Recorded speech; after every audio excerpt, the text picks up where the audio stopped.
BJP ने अपनी नई राष्ट्रीय टीम का ऐलान कर दिया है। नई टीम में जहां महिलाओं को खास भागीदारी दिया गया है, वहीं कई पुराने और नए चेहरों को भी अहम जिम्मेदारियां मिली है। बीजेपी की नई राष्ट्रीय टीम में कुल 13 राष्ट्रीय उपाध्यक्ष और 8 राष्ट्रीय महामंत्री बनाए गए हैं। वसुंधरा राजे और राम माधव को राष्ट्रीय उपाध्यक्ष की जिम्मेदारी मिली है। वहीं स्मृति ईरानी को राष्ट्रीय महामंत्री बनाया गया है। वीएल संतोष राष्ट्रीय महासचिव संगठन के पद पर बरकरार हैं। नई टीम में एम नागराजा, लाल सिंह आर्य और वर्षाबेन दोषी को भी राष्ट्रीय उपाध्यक्ष बनाया गया है। वैजयंत जय पांडा, रेखा वर्मा और मधु चंद्र को टीम में बरकरार रखा गया है। उत्तराखंड के पूर्व मुख्यमंत्री तीरथ सिंह रावत, पूर्व केंद्रीय मंत्री भारती पवार, मनप्रीत सिंह बादल और तारिक मंसूर को भी उपाध्यक्ष की जिम्मेदारी मिली है। दिल्ली से एमसीडी के पूर्व सीनियर लीडर जयप्रकाश और डीडीए के सदस्य राजीव बब्बर को भी अहम जिम्मेदारी दी गई है। हालांकि पूर्व प्रदेश अध्यक्ष वीरेंद्र सचदेवा को नई टीम में जगह नहीं मिली है। वहीं आप से बीजेपी में आए संदीप पाठक को राष्ट्रीय टीम में शामिल किया गया है। नितिन नवीन की नई टीम में अनुभव और नए चेहरों का संतुलन नजर आ रहा है। महिलाओं को भागीदारी देने के साथ साथ दूसरे दलों के बीजेपी में आए नए नेताओं को भी जिम्मेदारियां दी गई हैं। ऐसे में अब देखना होगा कि नई राष्ट्रीय टीम संगठन को किस तरह मजबूत करती है और आने वाले चुनाव में बीजेपी की रणनीति को जमीन पर कितना असरदार बनाती है। उत्तर प्रदेश में स्कूलों की स्थिति को लेकर विपक्ष इस तरीके से अलग अलग वीडियो बनाकर सोशल मीडिया पर शेयर कर रहा है। ऐसे में मुख्यमंत्री योगी आदित्यनाथ ने विपक्ष के ऊपर जमकर निशाना साधा है। मुख्यमंत्री योगी आदित्यनाथ ने साफ तौर पर बताया कि 2017 के बाद से उत्तर प्रदेश के स्कूलों का बड़े स्तर पर कायाकल्प किया जा रहा है। 2017 के पहले की अगर बात की जाए तो 2017 के पहले ना उत्तर प्रदेश के स्कूलों के ना भवन सही सलामत बने हुए थे, ना मूलभूत सुविधाएं थी। लेकिन 2017 के बाद से उत्तर प्रदेश में जो स्कूल हैं उनके भवनों का बड़े स्तर पर निर्माण किया गया है, कायाकल्प किया गया है, बच्चों को मूलभूत सुविधाएं दी गई हैं और शौचालयों का भी बड़े स्तर पर निर्माण किया गया है। लखनऊ के कार्यक्रम में सीएम योगी आदित्यनाथ ने सपा और कांग्रेस पर निशाना साधते हुए कहा कि जो लोग कुछ नहीं कर पाए वही आज सवाल उठा रहे हैं। मुख्यमंत्री योगी आदित्यनाथ ने कहा कि सरकार ने ऑपरेशन कायाकल्प के जरिए प्रदेश के स्कूलों में बड़ा बदलाव किया है। स्कूलों में बेहतर फ्लोरिंग, बालक बालिकाओं के लिए अलग अलग टॉयलेट और पेयजल की व्यवस्था की गई है। इसके साथ ही स्मार्ट क्लास, डिजिटल लाइब्रेरी और फर्नीचर उपलब्ध कराया गया है। मुख्यमंत्री योगी आदित्यनाथ ने कहा कि करीब 1,60,00,000 बच्चों को बैग, किताबें, यूनिफॉर्म, जूते, मोजे और स्वेटर जैसी सुविधाएं दी जा रही हैं। उन्होंने 2017 से पहले की स्थिति का जिक्र करते हुए कहा कि उस समय कहीं स्कूल की बिल्डिंग नहीं थी तो कहीं शिक्षक नहीं थे, शिक्षक थे तो छात्र नहीं थे और पेयजल व टॉयलेट की व्यवस्था नहीं होने के कारण कई बच्चे पढ़ाई छोड़ देते थे। मुख्यमंत्री योगी आदित्यनाथ ने कहा कि निपुण भारत अभियान के तहत अब बच्चे अक्षर ज्ञान के साथ वाक्य विन्यास, विज्ञान, गणित और अंग्रेजी की पढ़ाई कर रहे हैं। उन्होंने कहा कि प्रदेश के स्कूलों में आया बदलाव अब साफ दिखाई देता है। मुख्यमंत्री योगी आदित्यनाथ ने विपक्ष के ऊपर निशाना साधते हुए साफ तौर पर बताया कि 2017 के पहले जिन सरकारों ने स्कूलों के लिए कुछ नहीं किया, अब वो सिर्फ आरोप प्रत्यारोप का काम कर रहे हैं। 2017 के बाद से बड़े स्तर पर स्कूलों में कायाकल्प हुआ है और कायाकल्प इस तरीके का हुआ है कि अब बच्चे भी बड़े स्तर पर स्कूल पहुंच रहे हैं और पढ़ाई कर रहे हैं और बच्चों की सभी मूलभूत सुविधाएं दी जा रही हैं। कैमरामैन मनोज के साथ मैं विक्रम सिंह राठौर, हिंदी खबर, लखनऊ। प्रधानमंत्री नरेंद्र मोदी के स्वतंत्रता दिवस भाषण में दिमागी नक्सली वाले बयान के बाद सियासी बयानबाजी तेज हो गई है। अब आम आदमी पार्टी के संयोजक अरविंद केजरीवाल ने पीएम मोदी पर पलटवार किया है। अरविंद केजरीवाल ने सोशल मीडिया पर जारी अपने वीडियो में कहा कि प्रधानमंत्री के हिसाब से दिमागी नक्सली वो है जो इस देश में सवाल उठाने की हिम्मत करता है। केजरीवाल ने कहा कि जो सड़ी गली व्यवस्था को बदलना चाहते हैं, अच्छे सरकारी स्कूल और अस्पताल चाहता है, बिजली, पानी और सीवर जैसी बुनियादी सुविधाएं चाहता है, वो भी प्रधानमंत्री के हिसाब से दिमागी नक्सली है। उन्होंने कहा कि जो भ्रष्टाचार मुक्त भारत का सपना देखता है वो भी श्रेणी में आता है। केजरीवाल ने अपने बयान के जरिए केंद्र सरकार पर सीधा राजनीतिक हमला बोला है और कहा है कि वह खुद को दिमागी नक्सली कहे जाने पर गर्व महसूस करते हैं। केजरीवाल के इस बयान दिमागी नक्सलीवादी मुद्दे पर सियासी घमासान और तेज होने के आसार हैं। केजरीवाल ने पीएम मोदी के बयान को लेकर सवाल उठाते हुए खुद को देशभक्त बताया और कहा कि अगर देश और व्यवस्था के लिए सवाल उठाना दिमागी नक्सली होना है तो हमें इस पर गर्व है। मैं अपने कैमरामैन साथी नैतिक के साथ दीपक शर्मा, हिंदी खबर, दिल्ली। झारखंड में परीक्षाओं में कथित गड़बड़ियों को लेकर लगातार छात्र प्रदर्शन कर रहे हैं। आज झारखंड के मुख्यमंत्री हेमंत सोरेन को नेता विपक्ष लोकसभा में राहुल गांधी ने पत्र लिखा है और कहा है कि छात्रों के मुद्दों को संज्ञान में लेकर सरकार जल्द से जल्द निष्कर्ष निकालने का प्रयास करे। राहुल गांधी ने मुख्यमंत्री हेमंत सोरेन को लिखे पत्र में शांतिपूर्ण विरोध को लोकतंत्र का मुख्य स्तंभ बताया है। उन्होंने कहा कि पेपर लीक और शिक्षा व्यवस्था में कथित गड़बड़ियों के खिलाफ प्रदर्शन कर रहे छात्रों को कांग्रेस का पूरा समर्थन है। राहुल गांधी ने आरोप लगाया कि शिक्षा व्यवस्था पर आरएसएस और बीजेपी का कब्जा हो गया है और इसे छात्रों के शोषण और दमन का माध्यम बना दिया गया है। राहुल गांधी ने झारखंड में भर्ती परीक्षाओं में कथित गड़बड़ियों के खिलाफ आंदोलन कर रहे छात्रों की मांगों को जायज बताया। उन्होंने सरकार की ओर से बनाई गई कमेटी के जरिए छात्रों से बातचीत शुरू किए जाने की सराहना भी की। राहुल गांधी के मुताबिक कई मांगों पर सहमति बनने के बावजूद कुछ छात्र अभी भी आंदोलन जारी रखे हुए हैं और कई छात्र अनिश्चितकालीन भूख हड़ताल पर बैठे हैं। उन्होंने मुख्यमंत्री हेमंत सोरेन से छात्रों की प्रतिनिधियों से व्यक्तिगत रूप से मुलाकात करने की अपील की। राहुल गांधी ने कहा कि मुख्यमंत्री की मुलाकात से छात्रों की बाकी चिंताओं का समाधान निकालने और सरकार की प्रतिबद्धता मजबूत करने में मदद मिलेगी। राहुल गांधी ने हेमंत सोरेन से पत्र में कहा कि वो छात्रों के भविष्य के बारे में सोचें और जो भी सरकार को उचित फैसला लेना है वो लिया जाए, क्योंकि छात्रों का प्रतिनिधित्व पूरे देश में बहुत जरूरी है और जब देश में संकट की स्थिति है तो ऐसे में छात्रों की मांगे जायज हैं और सरकार उस पर चिंता व्यक्त करके समाधान निकाले। लखीसराय के अशोकधाम स्टेशन के पास सुबह उस वक्त चीख पुकार मच गई जब मंदिर जाने वाले रास्ते पर अचानक भगदड़ मच गई। दर्शन के लिए बड़ी संख्या में श्रद्धालु लाइन में लगे थे और इसी दौरान पुरुषों की लाइन की तरफ एक खंभा गिरा और देखते ही देखते करंट लगने की अफवाह लोगों ने फैला दिया। लोगों में दहशत फैल गई और लोग जान बचाने के लिए भागने लगे और इसी अफरा तफरी में बैरिकेडिंग टूट गई। हादसे में 8 लोगों की मौत हो गई जबकि 23 से ज़्यादा लोग घायल बताए जा रहे हैं।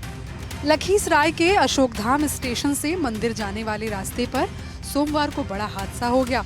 दर्शन के लिए श्रद्धालुओं की भारी भीड़ जुटी थी। इसी दौरान पुरुषों की लाइन की तरफ एक खंभा गिर गया। इसके बाद लोगों के बीच बिजली का करंट फैलने की अफवाह तेजी से फैल गई। प्रशासन के मुताबिक गिरा हुआ तार बिजली की लाइन नहीं बल्कि केबल वायर था, लेकिन अफवाह के बाद पुरुषों की तरफ से भीड़ का दबाव महिलाओं की लाइन पर बढ़ गया। बैरिकेडिंग टूट गई और लोग एक दूसरे के ऊपर गिरने लगे। हादसे में 8 लोगों की मौत बताई जा रही है जबकि 23 से ज्यादा लोग घायल हैं। 3 घायलों की हालत नाजुक बताई जा रही है। मृतकों की संख्या बढ़ने की आशंका है। घटना के बाद मंत्री विजय सिन्हा मौके पर पहुंचे और जांच कराने की बात कही। मुख्यमंत्री सम्राट चौधरी ने मृतकों के परिजनों को 4 लाख रुपए मुआवजा देने का ऐलान किया। राष्ट्रपति द्रौपदी मुर्मू और प्रधानमंत्री नरेंद्र मोदी ने भी हादसे पर दुख जताया है। लखीसराय का ये हादसा कई सवाल भी खड़े कर रहा है। आखिर इतनी बड़ी संख्या में श्रद्धालुओं की भीड़ के बीच सुरक्षा के क्या इंतजाम थे और अफवाह फैलते ही हालात इतने बेकाबू कैसे हो गए। फिलहाल प्रशासन ने हादसे की जांच के आदेश दिए हैं। पुलिस और प्रशासन की टीमें पूरे मामले की जांच में जुटी हैं। वहीं घायलों का इलाज अस्पताल में जारी है। उज्जैन के महाकाल मंदिर में नागपंचमी और सावन सोमवार के मौके पर श्रद्धालुओं की भारी भीड़ उमड़ी। इसी बीच मंदिर के दर्शन के लिए लगी कतार में हरसद्दी चौराहे के पास अफरा तफरी मच गई। डीपी के पास करंट फैलने की अफवाह के बाद श्रद्धालुओं में भगदड़ जैसी स्थिति बन गई। बैरिकेडिंग से टकराने और एक दूसरे के भिड़ने के कारण 13 श्रद्धालु घायल हो गए, जिनको उज्जैन के चरक हॉस्पिटल में भर्ती कराया गया है। सावन सोमवार और नागपंचमी के मौके पर उज्जैन के महाकाल मंदिर में श्रद्धालुओं की भारी भीड़ जुटी थी। श्री नाग चंद्रेश्वर मंदिर के दर्शन के लिए हरसद्दी मंदिर चौराहे के पास श्रद्धालुओं की लंबी कतार लगी थी। इसी दौरान बैरिकेडिंग के अंदर डीपी के पास करंट फैलने की अफवाह फैल गई। अफवाह सुनते ही कतार में खड़े श्रद्धालु में अफरा तफरी मच गई और भगदड़ जैसी स्थिति बन गई। इस दौरान बैरिकेडिंग से टकराने और आपस में गिरने से 13 श्रद्धालु घायल हो गए। घायलों में उज्जैन के अलावा ग्वालियर, गुजरात और बिहार से आए श्रद्धालु भी शामिल है। हरिश्चंद्र नाम के श्रद्धालु के पैरों में बैरिकेडिंग से टकराने के कारण गंभीर चोट आई है। सभी घायलों को इलाज के लिए चिराग अस्पताल ले जाया गया है, जहां उनका उपचार जारी है। घटना की जानकारी मिलते ही पुलिस और प्रशासन की टीम मौके पर पहुंची और स्थिति को संभाला। कुछ देर बाद दर्शन व्यवस्था को फिर से सुचारू कर दिया गया। नाग चंद्रेश्वर और हरसद्दी मंदिर के आसपास होने की वजह से इस मार्ग पर पहले से ही श्रद्धालुओं की भीड़ का दबाव था। फिलहाल महाकाल मंदिर परिसर में स्थिति पूरी तरीके से नियंत्रण में है। दर्शन व्यवस्था सुचारू कर दी गई है। हालांकि इस घटना ने एक बार फिर से अधार्मिक बड़े आयोजन और प्रबंधन से अफवाहों से निपटने की चुनौती को सामने ला दिया है। फिलहाल प्रशासन घायलों के इलाज पर नजर रखे हुए और श्रद्धालुओं की सुरक्षा की व्यवस्था को लगातार मॉनिटरिंग किया जा रहा है। आतंक के खिलाफ बड़ी कार्रवाई में शहजाद भट्टी नेटवर्क पर शिकंजा कसा गया है। जांच एजेंसियों की कार्रवाई में 14 राज्यों से 200 से ज्यादा लोगों को गिरफ्तार किए जाने की बात सामने आई है। अब एजेंसियां इस पूरे नेटवर्क की कड़ियों को खंगालने में जुटी है। आखिर कैसे फैलाता है ये नेटवर्क और इसके तार कहां तक जुड़े हैं, जांच में इसकी पूरी तस्वीर सामने आना बाकी है। केंद्रीय गृह मंत्री अमित शाह ने सोमवार को कहा कि आईएसआई के सपोर्ट वाले आतंकी ग्रुप शहजाद भट्टी नेटवर्क को स्वतंत्रता दिवस से पहले खत्म कर दिया गया। और सुरक्षा बलों ने उसके खतरनाक हमलों के प्लान को नाकाम कर दिया। शाह के मुताबिक 14 राज्यों में कोऑर्डिनेटेड ऑपरेशन चलाकर नेटवर्क के 200 से ज्यादा ऑपरेटिव को गिरफ्तार किया गया। अमित शाह ने एक्स पर पोस्ट कर कहा कि मोदी सरकार ने स्वतंत्रता दिवस से पहले ISI के सपोर्ट वाले शहजाद भट्टी नेटवर्क को खत्म कर दिया और 200 से ज्यादा ऑपरेटिव की गिरफ्तारी के जरिए उसके खतरनाक हमलों के प्लान को भी नाकाम किया। उन्होंने कहा कि भारतीय सुरक्षा बलों ने 14 राज्यों में अलग अलग जगहों पर कोऑर्डिनेटेड ऑपरेशन चलाकर नेटवर्क को तहस नहस कर दिया। शाह ने इसे आतंकवाद के प्रति भारत की जीरो टॉलरेंस नीति की मिसाल बताया। शहजाद भट्टी नेटवर्क यानी SBN पाकिस्तान में मौजूद और कथित तौर पर IIC की समर्थन वाला आतंकी सिंडिकेट है। इस नेटवर्क पर भारत पर ग्रेनेड, IED, पेट्रोल बम हमलों के साथ साथ टारगेट किलिंग जैसी आतंकी गतिविधियों से जुड़े होने का आरोप है। अब एजेंसियों की कार्रवाई में इस नेटवर्क से जुड़े लोगों पर शिकंजा और कसा जा सकता है।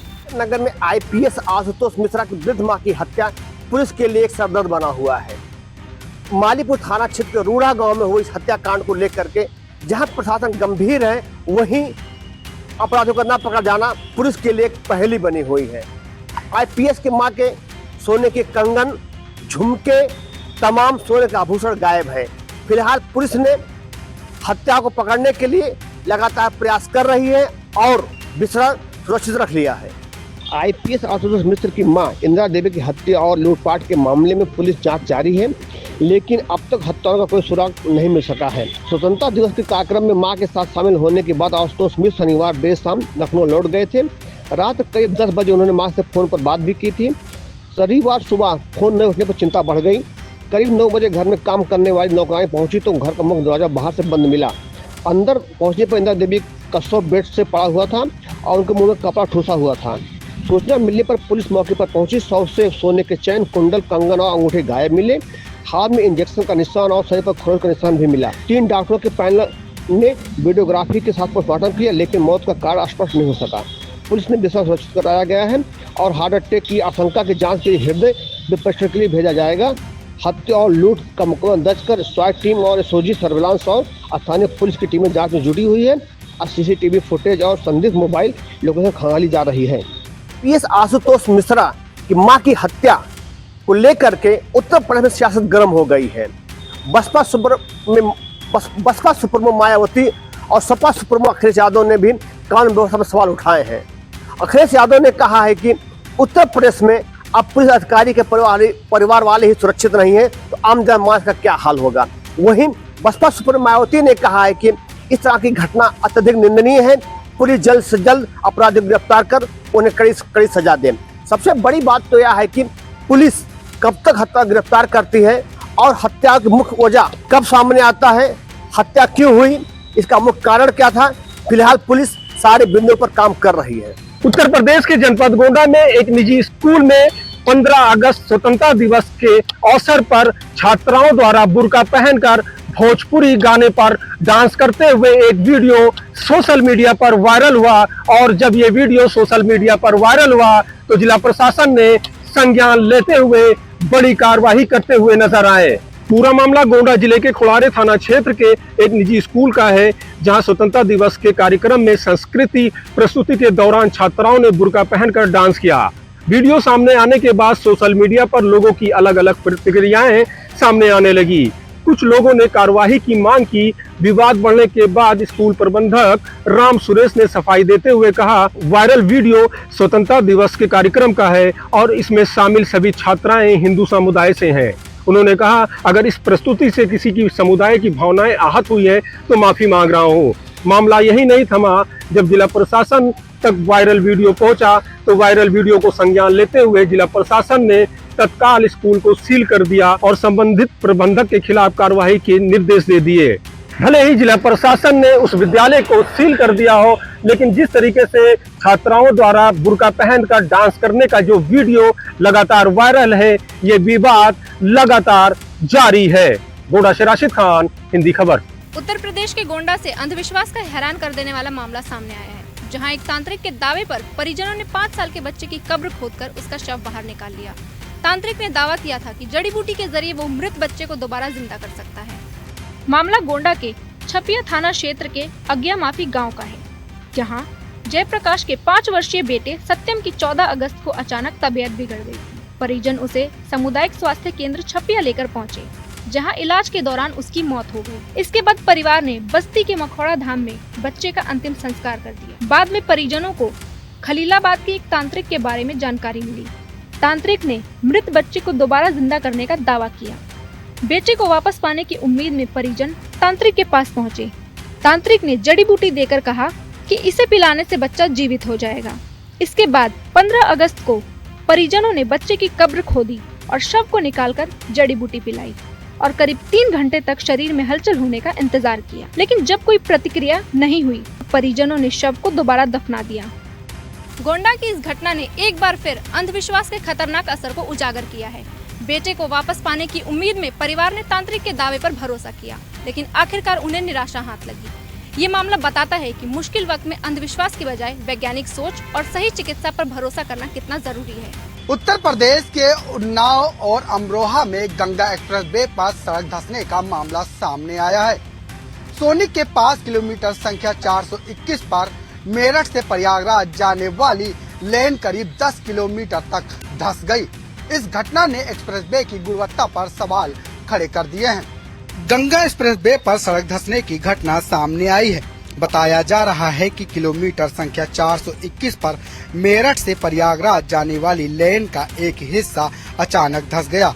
सड़क धंसने के बाद निर्माण कंपनी ने तत्काल मौके पर पहुंचकर क्षतिग्रस्त हिस्से की मरम्मत शुरू कर दी।